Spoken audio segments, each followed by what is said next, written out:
first, let's just talk about it. I hear that you are retiring and you spent a decade as the superintendent of Orange County Public Schools. Can you just tell me how that you're feeling now that you're about to leave the district? So we actually announced last night that I will be retiring officially by December of this year.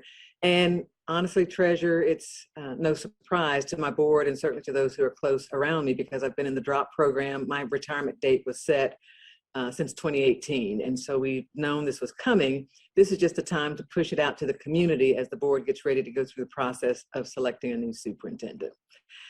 Nonetheless, it's bittersweet. I love this district. I certainly have enjoyed being superintendent here for the last 10 years and will continue to live in this community and wish them well. I think they have a bright, bright future with such an outstanding board and incredible leadership team. I know they will continue to do good things for our children here.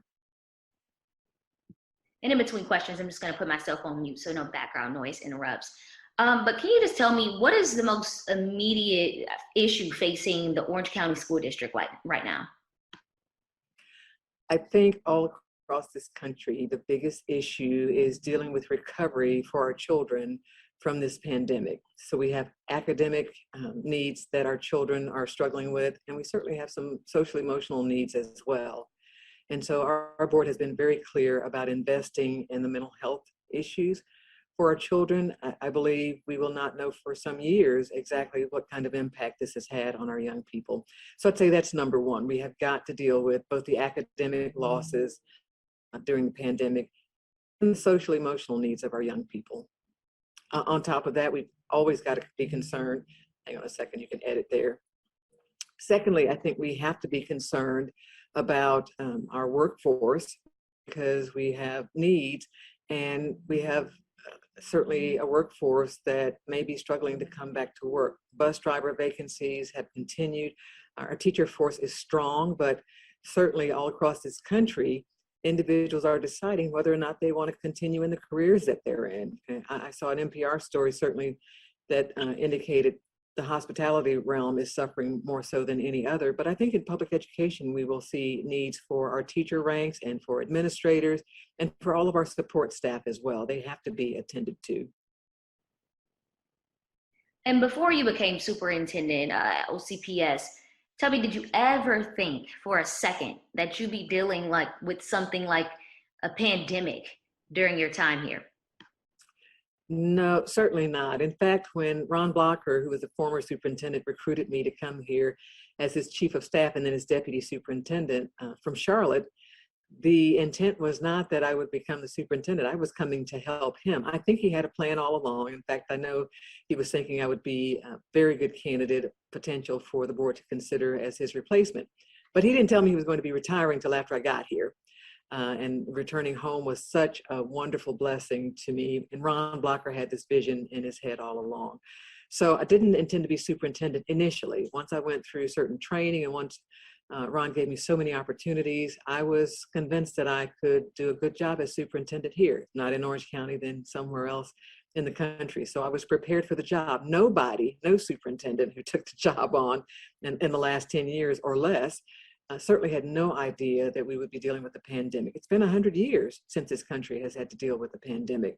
And so had no clue that we would be dealing with such matters, but you push through and you just have to manage what you can't control. And let's kind of just dive a little bit more into that. What has that been like? If you can describe what that's been like for the past 3 years, medical professionals, everybody just hoping that the virus will go away, and we've seen that hasn't happened. So what has that been like for you and the district year after year? I think the biggest challenge was when all of our children had to pivot to at-home instruction. I think the second challenge was trying to get them all to come back because certainly parents were concerned, a little bit hesitant to bring their children back in many instances, and rightfully so because this pandemic and the exposure it would provide for some of our children, it's understandable that parents would be hesitant. Then we had to deal with our teachers actually being trained and capable of doing the online instruction. Many of our schools, thankfully, had already been a part of the digital platform because we had been pursuing a one-to-one digital device initiative. I felt the cough coming, I'm sorry. Want me to start over on that question? You can start from where you feel comfortable. Yep.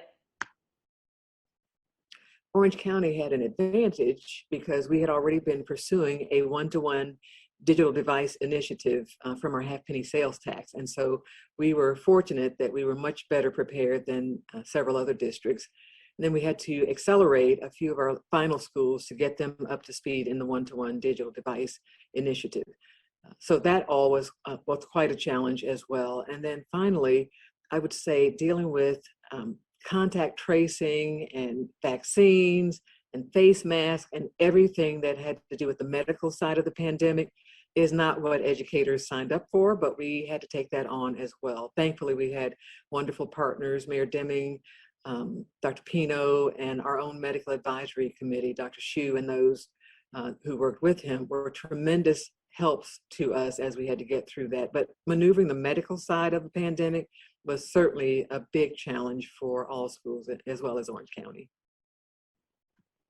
You may have already answered this in your other responses, but just again, tell me what has been the biggest challenge for you as the superintendent?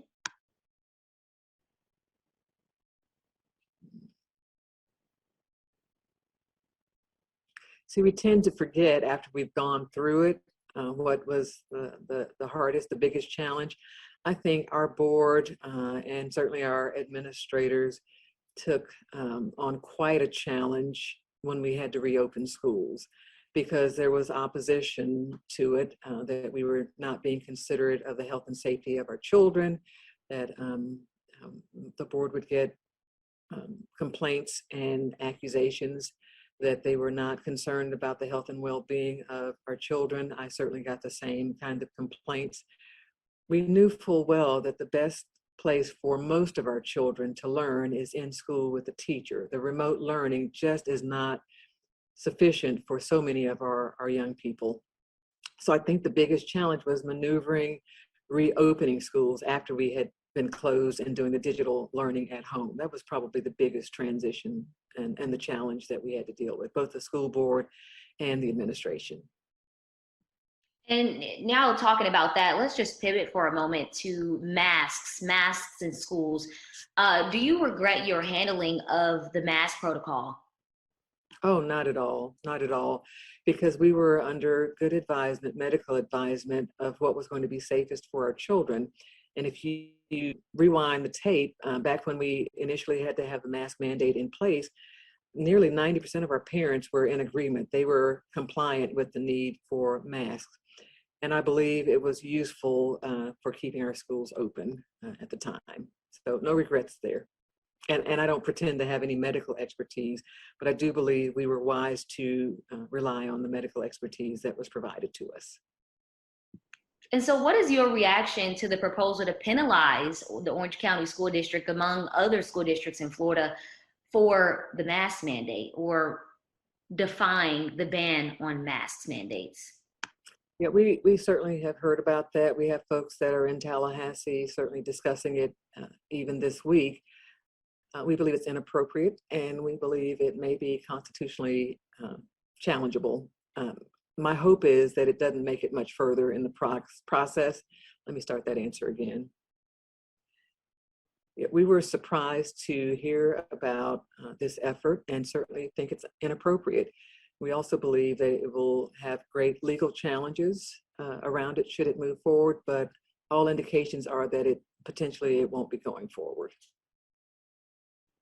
I spoke with lawmaker Representative Randy Fine yesterday, and I asked him if he believed that this proposal, if passed, would indirectly or directly impact students negatively. He said no, he believes it will indirectly impact them positively. What are your thoughts on that? I don't know where he gets that rationale from. I've certainly not spoken to him. Taking dollars away from a school district will have an impact. How you take, I believe the calculation was 16.5 million, how you take that much money away from a district and think it has no impact on children when that is essentially our core business is a mystery to me. I'm not quite sure how he's calculating that, but I would find it hard to justify. And again, we don't think it's constitutionally sound.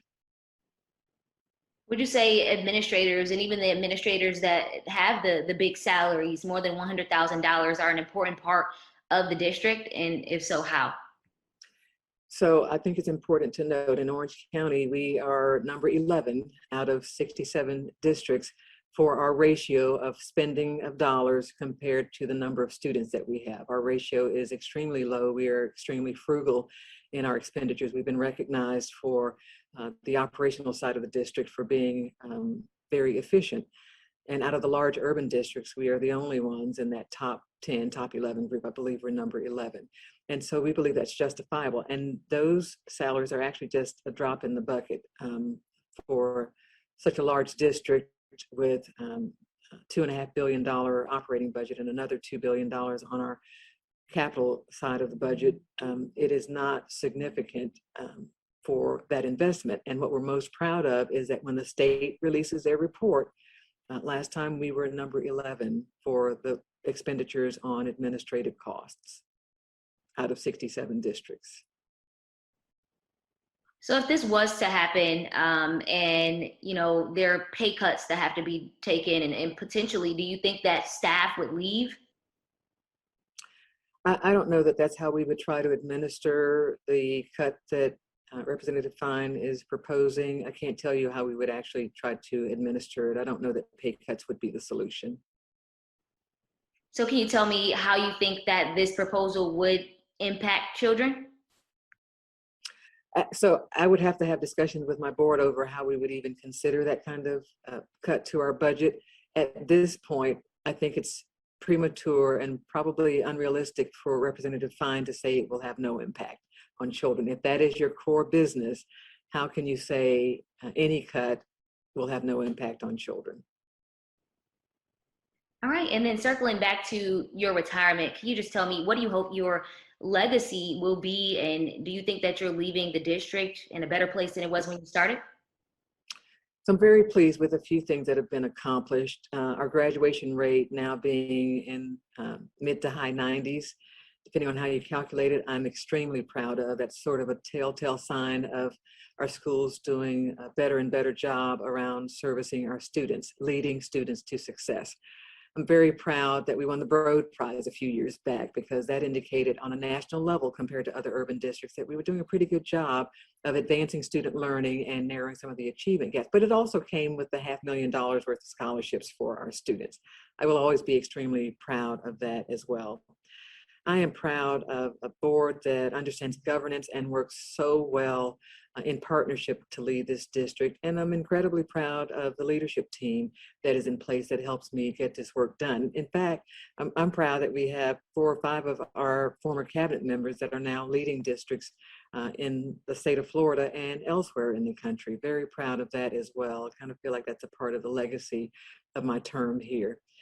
More than anything, I think our focus and our vision has been clear, and that makes me proud that we are all about leading children to success.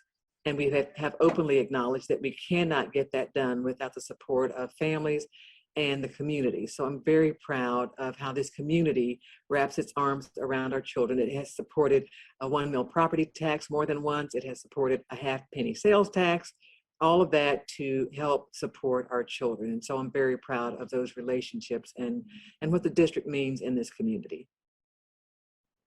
And that was just a good way to transition to really what was maybe one of my last questions, is what is your vision for the future of the school district? I envision this district continuing on with what's been set in place. The board actually helped set that vision in place, all about leading our students to success, that every child will have a promising and successful future.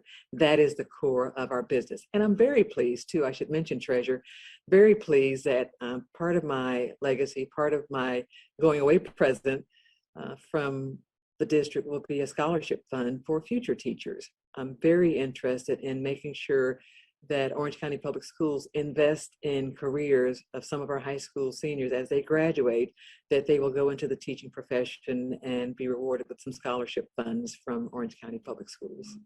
Wow, that's so seniors, if they decide they want to take the path of education, they could be eligible for that scholarship? Absolutely. Not every senior now, because there's going to be a limit. So I wouldn't say every senior, but there'll be a scholarship and a competition. All of those details are being worked out with our foundation and a couple of other organizations. You'll be hearing more about it in the near future, but that is, I'm not looking for a big banquet or a party or anything. I want to see that scholarship fund established so that the district is investing in the future educators that will hopefully come back to work here. All right, last question. What is your message for your replacement? Hmm.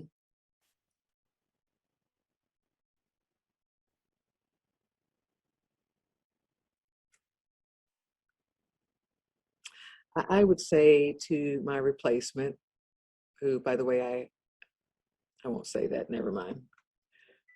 I was going to say, I hope I know who it is, but shouldn't say that. I would say to my replacement, OCPS is an excellent school system with sound vision, good foundation, and incredible leadership and talent in place. That does not mean you can't dream and help them reach the next level. And so I would encourage my successor to build on those foundations and drive the dream to higher and higher levels on behalf of children here. All right. Well, I think that that's all I have for you. I guess one lingering question or thought I had is, do you have any plans for after retirement? So, I don't have plans between now and December. I certainly might come up with some plans. I am committed to coaching and helping, encouraging, and training future superintendents. And so that's something that I'm always going to be a part of. But outside of that, I don't have any immediate plans. Anything I haven't actually want to share? I am hopeful at the prospect of being a grandmother. So that might be my future plan, quite honestly. I, Oh, I have no announcement. I'm just hopeful. okay. Well, I'm hopeful for you as well.